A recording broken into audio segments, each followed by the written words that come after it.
नमो नारायण। सभी भक्तों पर ईश्वर की कृपा बनी रहे। हरे कृष्णा हरे मुरारी। तब उसको इस प्रकार धर्म पूर्वक राज्य करते हुए देख देवता क्षुब्ध हो गए।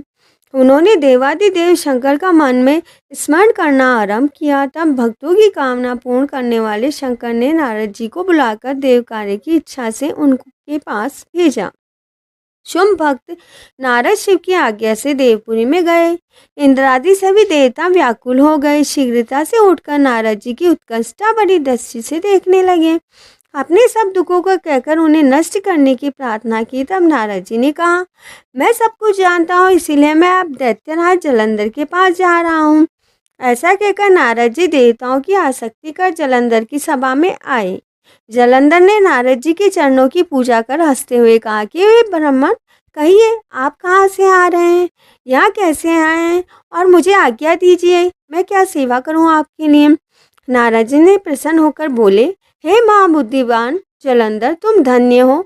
मैं स्वेच्छा से कैलाश पर्वत पर गया था, जहाँ 10,000 योजनों में कल्पवृक्ष वन है।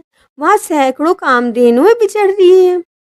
ऐसा देखकर मैंने देखा कि वहाँ पर चिंतामणि से प्रकाशित परम दिव्य अद्भुत और सब कुछ स्वर्ण में है। मैंने वहाँ पार्वती के साथ स्थित शिव जी को भी देखा, जो सर्वांग सुंदर गौरवर्ण है, त्रिनेत्र और मस्तक पर चंद्रमा धारण किए हुए हैं। उन्हें देखकर मुझे बड़ा ही आश्चर्य हुआ।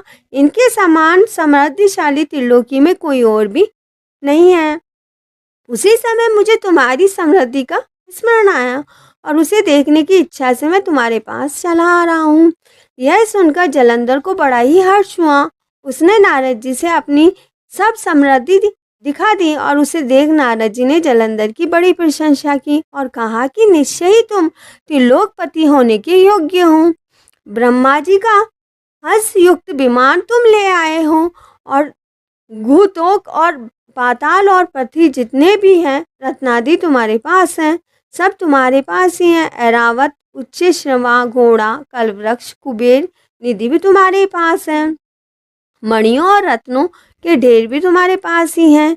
इससे तो मैं बहुत ही प्रसन्न हुआ हूँ, परंतु तुम्हारे पास कोई स्त्री रत्न नहीं है। उसके बिना तुम्हारा यह सब कुछ फीका है। तुम किसी स्त्री रत्न को ग्रहण करो, ऐसा नारद जी ने कहा। नारद जी के ऐसे वचन सुनकर जलंधर बड़ा ही व्याकुल हो गया और वह नारद जी से बोला कि ऐसा रत्न तो कैलाश पर्वत में योगी शंकर के पास ही है, वह तुम्हारे पास होना चाहिए। उसकी सर्वांग सुंदरी पत्नी देवी पार्वती बड़ी ही मनोहर है। उसके समान विश्व में कोई अन्य सुंदरी स्त्री नहीं है। उसके इस रत्न की उपमा तीनों लोकों में नहीं की जा सकती है। देवर्षि उस दैत्य से ऐसा कहकर देव कार्य करने की इच्छा से आकाश मार्ग में चले गए।